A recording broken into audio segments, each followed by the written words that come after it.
kagagaling lang natin kila mami. Yan. Kasi today is a family day. Ngayon, ito ang aming lunch ni ate. Kasi pumunta kami doon, kumain kami ng breakfast. So ngayon, pauwi naman na tayo. It's 12:56 na ng tanghali. Yan si ate. Oh. Yan siya.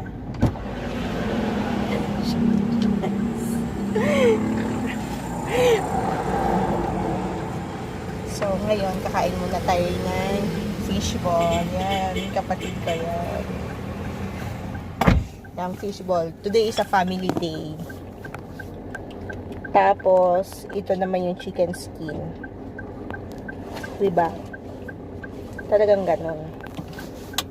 So, maaga kami pumunta kila mami. Hindi na ako nakapag-video doon kasi nagkwentuhan lang kami.